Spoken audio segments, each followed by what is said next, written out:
देखिए, आज आपको ऊपर जो आप देख रहे हैं साइबर सुरक्षा, एक व्यक्ति जो है कंप्यूटर से लैपटॉप से हाथ निकाला हुआ है, बटुए की तरफ हाथ है उसका। यानी कि जो भी आजकल अपराध हो रहे हैं वो साइबर तरीके से साइबर स्पेस की दुनिया में हो रहा है। और इस अपराध से निपटने के लिए भारत सरकार ने विभिन्न प्रयास किया है। उन प्रयासों के बारे में आप सभी लोगों को, खास तौर से पुलिस वालों को जानना ज़रूरी है। क्यों जानना ज़रूरी है? क्योंकि पब्लिक को तो आप बता सकते हैं कि साइबर क्राइम होने पर 1930 पर कॉल करें और इस पोर्टल पर लॉगिन करके अपना डॉक्यूमेंट सबमिट करें और अपना रजिस्ट्रेशन करा लें। लेकिन आपको कहां से प्रशिक्षित होना है, इसके लिए ये आप जो शब्द देख रहे हैं साइट्रेन, ये एक ऐसा वेबसाइट है साइट्रेन जहां से इंटरपोल भी जुड़ा हुआ है। यानी पूरे विश्व की पुलिस यहां से जुड़ी हुई है साइट्रेन से। यहाँ पर ऑनलाइन और ऑफलाइन दोनों प्रकार की ट्रेनिंग दी जाती है। साइबर क्राइम इन्वेस्टिगेशन के लिए, साइबर क्राइम से निपटने के लिए, साइबर क्राइम अवेयरनेस के लिए।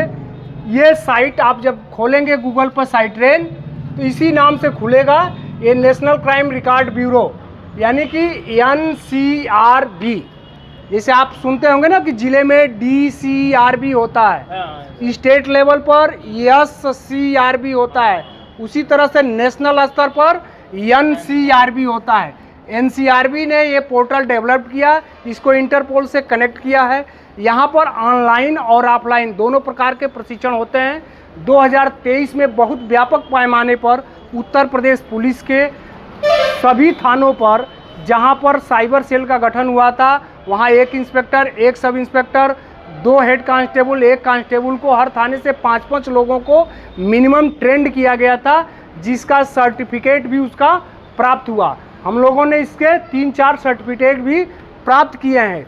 ट्रेनिंग करने के बाद ऑनलाइन ही परीक्षा होती है। ऑनलाइन परीक्षा होने के बाद आपको एक सर्टिफिकेट जारी होता है। तो ये है आपका साइट्रेन। ये हम लोगों को प्रशिक्षण के लिए बनाया गया है वेबसाइट। तो यहाँ पर आप स्वतः भी जाकर ऑनलाइन और ऑफलाइन दोनों तरह से ट्रेनिंग ले सकते हैं। देखिए लिखा क्या है इसमें, national cyber crime training centre.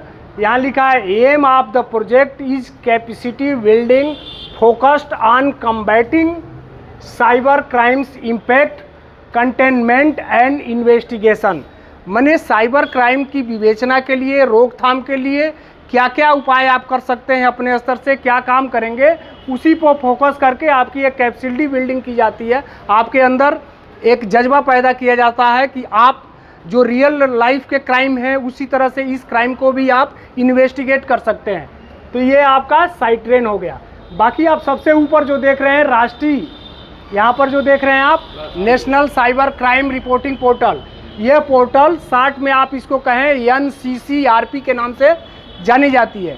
यहाँ पर क्या होता है, कई ऑप्शन आपको, जब आप इस साइट को खोलेंगे कई ऑप्शन मिलेंगे कि कैसे आपको अपना कंप्लेंट दर्ज कराना है। उसमें आप अपने देश का नाम लिखेंगे, अपने प्रदेश का नाम लिखेंगे, रहते हो आप चाहे जहाँ कहीं भी, उससे कोई मतलब नहीं है। आपके साथ क्राइम कहीं भी इंडिया में हुआ हो, आप अपने नज़दीकी थाने के माध्यम से FIR रजिस्टर्ड कराएंगे। उसके लिए होगा कि आप जहाँ भी हैं उस समय आपके साथ ये कोई फ्रॉड हो गया साइबर से रिलेटेड, तो आप NCRP पोर्टल पर, इस पोर्टल पर जाके, NCCRP पोर्टल पर जाके अपनी कंप्लेंट दर्ज कराएंगे। यहाँ पर वेबसाइट भी दिया होगा, देखिए वेबसाइट www.cybercrime.gov.in पर अपना कंप्लेंट रजिस्टर्ड करेंगे। कंप्लेंट रजिस्टर्ड के तुरंत बाद थाने के ईमेल ID पर आपका रजिस्ट्रेशन आ जाएगा। अगर आपके साथ तत्कालिक फ्रॉड हुआ है, लोकल का कोई उसमें क्रिमिनल्स है, तो तत्काल यहाँ से पुलिस मूव करेगी GD में रवानगी करके और वहाँ से ट्रैक आउट करेगी उसको। तो एक तो ये हो गया कंप्लेनर के लिए हो गया ये साइट, यानी कि NCCRP पोर्टल एक कंप्लेनर के लिए हो गया।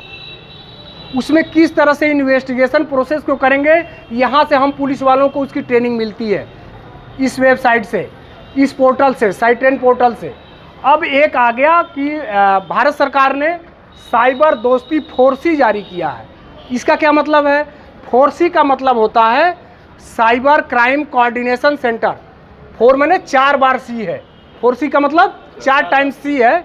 तो इसका मतलब यहाँ से देखिए आप, साइबर क्राइम कोऑर्डिनेशन सेंटर, यानी कि इस वेबसाइट पर, इस पोर्टल पर आप जाएंगे साइबर दोस्त पर, तो तो वहाँ से आपको विभिन्न कंटेंट मिलेंगे कि किस तरह से साइबर क्राइम होते हैं, क्या क्या कितने प्रकार के होते हैं, उससे रिलेटेड वीडियो और ऑडियो और आपको डॉक्यूमेंट में आपको सूचनाएं प्रोवाइड होंगी, जिसको देखकर आप अवेयर हो सकते हैं, इसमें पारंगत हो सकते हैं। इसका मकसद क्या है? यह है official handle of Indian cyber crime coordination centre. इसका मोटो ही है hashtag safe digital India, hashtag safe digital India. अब आते हैं जो चौथा लोगो आप देख रहे हैं, सर्ट इन, CERT, उसके बाद I और N लिखा है, सर्ट इन। ये क्या है? ये आपको जानना बेहद ज़रूरी इसलिए है कि जब हमारा IT एक्ट बना था, इंफॉर्मेशन टेक्नोलॉजी एक्ट वर्ष 2000 में बना था, यानी आज से 25 साल पहले जब IT एक्ट बना था, पहला ऐसा ये कानून था जिस समय J&K को पूर्ण रूप से, जैसे इस समय भारत में 370 और 35 से समाप्त करके शामिल किया गया है, वहाँ की कानूनें अलग चलती थी। बावजूद इसके ये जो इंफॉर्मेशन टेक्नोलॉजी एक्ट है, ये जम्मू कश्मीर सहित सभी स्टेटों के लिए समान रूप से उस समय लागू किया गया था। कारण इसका आप पूछ सकते हैं कि क्यों इस कानून को पूरे भारत में लागू किया गया था और IPC, CRPC, एविडेंस एक्ट और माइनर एक्ट हम जो पढ़ते हैं वो जम्मू कश्मीर छोड़कर लागू होता है। क्योंकि जब भारत ने विलय किया J&K को, तो J&K ने शर्त रखा कि मेरा अपना कानून होगा, अपना एक संविधान होगा, लेकिन भारत ने एक उनसे सामने शर्त रखी कि सुरक्षा, संचार और विदेश मामलों में आप कोई कानून नहीं बना सकते हैं। किस क्षेत्र में? सुरक्षा, संचार और विदेश मामलों में जम्मू कश्मीर कोई कानून उस समय नहीं बना सकता था। वो कानून भारत सरकार जो बनाएगी वही वहाँ पर फॉलो होगा। तो सुरक्षा के संबंधित, ये संचार से रिलेटेड है, IT एक्ट था, इसलिए भारत ने जो कानून बनाया J&K पर भी लागू था। अब तो खैर 370 समाप्त करके अब तो सारे ही कानून वहाँ पर लागू हैं। तो ये जो सर्टेन है, ये 2004 में बनाया गया था। कब बनाया गया था? सर्टेन 2004 में। ये एक नोडल, जैसे हर बैंक का एक नोडल अधिकारी होता है, हर विभाग में एक नोडल अधिकारी होता है, हर शाखा का एक नोडल अधिकारी होता है, वैसे ही साइबर क्राइम से रिलेटेड जो भी आपको चीज़ों की ज़रूरत है, सीखना है, कैसे आगे बढ़ना है, कैसे काम करना है, उसका नोडल ऑफिसर सर्ट इन है। उसका नोडल ऑफिसर कौन है? सर्ट इन है। ये कब इस्टेब्लिश हुआ था भारत में? 2004 में। अब देखिए लिखा है यहाँ पर, CERT In is the national nodal agency for responding to computer security incident as and when they occur. इसका मतलब ये हुआ कि 2004 में भारत सरकार ने इसको एक नोडल ऑफिसर नियुक्त किया, इस संस्था को, कि ये संस्था कंप्यूटर से होने वाले सभी प्रकार के अपराधों का एक नोडल एजेंसी के रूप में काम करेगा।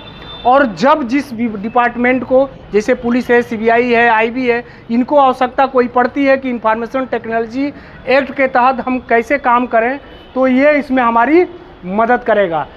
तो मैं विश्वास करता हूं कि आपको ये 4 चीज़ें तो कम से कम आज समझ में आ गई होगी। क्या है? National cyber crime reporting portal, NCCRP, दूसरा साइट्रेन, तीसरा साइबर दोस्त और चौथा सर्ट इन। अब एक बार मैं आपसे ये बताऊंगा कि ये जितने प्रकार के क्राइम है, इसको आप एक बार फोटो अपने वीडियो में सम्मिलित कर लें बिल्कुल नज़दीक से, ताकि आप देख लें कि किस तरह से साइबर क्राइम आजकल पूरे इंडिया को चपेटे में लिया हुआ है। एक एक पोर्टल, एक एक पोस्टर पर आप जूम करके इसको कर लीजिए कि हर प्रकार से कोई अगर ये वीडियो देखना चाहे तो वीडियो के माध्यम से उसको हर प्रकार के क्राइम की जानकारी हो जाए कि किस तरह से साइबर क्राइम समाज में घटित हो रहे हैं। और यहाँ पर हम लोगों के साथ में जो है कंप्यूटर ऑपरेटर B ग्रेड हमारे रवि प्रताप सिंह मौजूद हैं। आप कुछ बताना चाहेंगे सर इसके बारे में, साइबर क्राइम के बारे में? हम पुलिस वालों को क्या करना चाहिए, कैसे डिजिटल वॉरियर तैयार करें, कैसे साइबर क्राइम पर हम काम करें, कैसे लोगों को अवेयर करें, कुछ भी अगर आप बताना चाहें तो बिल्कुल बता सकते हैं।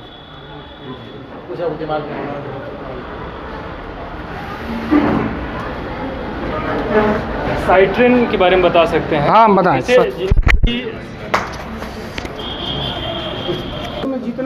जो साइट्रेन का पोर्टल बनाया गया है वो स्पेशली पुलिस स्टाफ के लिए ही है। तो उस पोर्टल पे आप रजिस्टर करने के बाद विभिन्न बेसिक से लेके एडवांस वर्जन तक के बहुत से कोर्सेज़ हैं, 1-1.5 महीने के कोर्सेज़ हैं। डेली उस जिस भी कोर्स में आप रजिस्टर करना चाहते हैं, हर कोर्सेज़ में करीबन 8 या 9 लेसन हैं, पर 1-1 1.5 घंटे का उसमें वीडियो और ऑडियो मटेरियल है। इस पढ़ने के बाद आपको टेस्ट देना रहेगा। अगर आप पास होते हैं तो आपको एक सर्टिफाइड आपको प्रमाण पत्र सर्टिफिकेट के रूप में मिलेगा। इन केस आप कहीं भी अगर इस साइबर वाले डिपार्टमेंट या टीम से अगर विभाग में जुड़ना चाहते हैं तो ये बेनिफिट आपके लिए बहुत लाभदायी रहेगा। जैसे साइबर सेल में ही जाना है या साइबर थाने में जाना है, अगर उससे रिलेटेड कोई साइबर सर्टिफिकेट आपके पास कैप्चर किए रहते हैं, एक्वायर किए रहते हैं, तो आपको बहुत ही बेनिफिट देगा। और किसी को अगर जैसे उसके बारे में रजिस्ट्रेशन कराना है तो अभी बेसिक इन्फॉर्मेशन जब मैं मांगूंगा आप उन्हें दे दीजिएगा, वो पूरी सूचना साइबर सेल को दिया जाएगा। वहाँ पे वो सरकारी, चूँकि इसके रजिस्ट्रेशन के लिए सरकारी ईमेल आईडी चाहिए, तो सभी के लिए सरकारी ईमेल आईडी नहीं, जनरली आदमी जीमेल का ही अकाउंट यूज़ करता है। बट वो अपने एसपी सर के आईडी से मतलब आप लोगों के लिए आईडी क्रिएट करवा देंगे साइट्रेन के पोर्टल पे। आईडी बन जाएगी तो मैं थोड़ा थोड़ा बैच बना के आपको कंप्यूटर पे बैठा सकता हूँ। आप उसका वीडियो देखिए कि कैसे बेसिक इन्फॉर्मेशन से लेके एडवांस वर्जन तक जो भी उसमें प्रशिक्षण का तरीका बताया गया है उसको आप एक एक बाई स्टेप करते रहिए। और फिर 1-1.5 महीने का जो कोर्स है उसको आप अगर डेली एक ही दिन में पूरा कर सकने की क्षमता है तो पूरा कर लीजिए, नहीं तो 1-1 घंटे का उसका एक चैप्टर है। अगर वो पूरा कर लेते हैं, टेस्ट देने के बाद अगर क्वालिफाई करते हैं तो सर्टिफिकेट आपको मिलेगा। फ्यूचर में आप उसका बेनिफिट ले सकते हैं। और अपनी विवेचना में भी चीज़ों को उस तरह के अगर इनकेस IT एक्ट या इस तरह की कुछ मिलता है तो आप उसमें भी आप उस चीज़ को समाहित कर सकते हैं। ठीक है, बहुत बढ़िया बताया सर आपने, बहुत जानदार और बहुत शॉर्ट में इन्होंने वो सारी बातें बता दी जो आपको ज़रूरत है।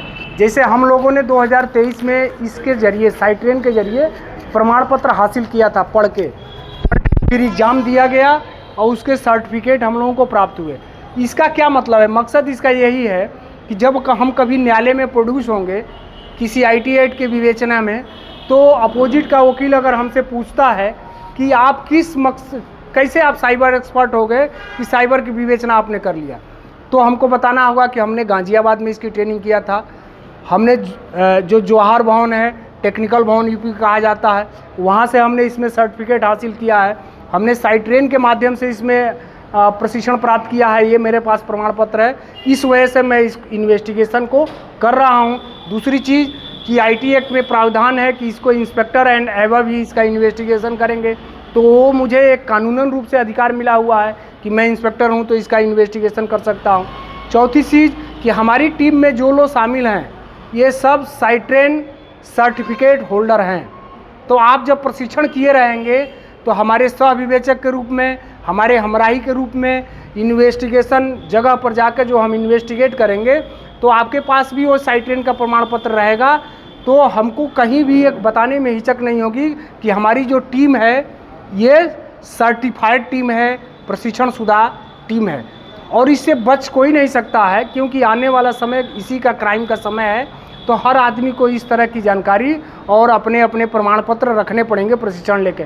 एक बार इस पर आप फोकस कर दीजिए ताकि जो उत्तर प्रदेश पुलिस के DGP सर द्वारा जो ये चलाया जा रहा है फेक न्यूज़ और साइबर अपराध उत्तर प्रदेश पुलिस के अभियान में डिजिटल वॉरियर्स के रूप में युवाओं और सोशल मीडिया इन्फ्लुएंसर्स की भागीदारी, इसमें देख लीजिए कुछ कैटेगराइज बना दिया गया है ताकि हर आदमी आसानी से समझ ले कि डिजिटल वॉरियर कार्यशाला में क्या क्या करना है। हम पुलिस वालों को जाकर वो चीज़ें यहाँ पर हमने डिटेल में 9 पॉइंट में लिख रखा है। दूसरा पॉइंट है स्कूल, कॉलेज एवं विश्वविद्यालय प्रबंधन कमेटी से क्या अपेक्षाएं हैं, इसको हमने 4 पॉइंट में यहाँ पर कवर कर रखा है। अगला चीज़ है कि डिजिटल वॉरियर कौन बन सकता है, इसको यहाँ पर देखिए 2 पॉइंट में हमने क्लियर कर रखा है कि कॉलेज विश्वविद्यालय के छात्र यूट्यूब, फेसबुक, ट्विटर, इंस्टाग्राम पर एक्टिव सोशल मीडिया इन्फ्लुएंसर बन सकते हैं। अगला पॉइंट है डिजिटल वॉरियर को क्या करना होगा, ये हमने यहाँ पर 3 पॉइंट में कवर कर रखा है। अगली हेडिंग और टॉपिक है कि साइबर अपराध के कुछ नए ट्रेंड, कौन कौन से ट्रेंड इस समय चल रहे हैं जिसमें साइबर फ्रॉड हो रहा है। तो वहाँ पर कुछ साइबर क्राइम्स के यहाँ प्रकार लिखे हुए हैं। प्रश्न ये उठता है कि डिजिटल वॉरियर क्यों बने, तो उसका हमने यहाँ का कारण लिख रखा है। लास्ट में ये देखिए हमने जो शब्द इस्तेमाल किया है सतत जागरूकता साइबर अपराधों के प्रति आप और हम एवं समाज की संयुक्त जिम्मेदारी है। आइए इस अभियान में रुधौली जनपद बस्ती पुलिस के साथ चलकर उत्तर प्रदेश पुलिस के मुखिया Shri Prashant Kumar, DGP UP police के दूरगामी दृष्टिकोण को साकार करें, क्योंकि ये पहला प्रदेश है उत्तर प्रदेश पुलिस, आपको जानकर हैरानी होगी, जहां के 75 जिले में और 16 रेंजों में साइबर थाना की स्थापना हुई है। भारत का ये प्रथम राज्य है। मुंबई, केरला, तमिलनाडु, चेन्नई जो आप नाम सुनते होंगे कि ये बहुत एडवांस स्टेट है, कोई भी स्टेट इस क्षेत्र में उत्तर प्रदेश पुलिस जैसा आगे नहीं बढ़ पाया है।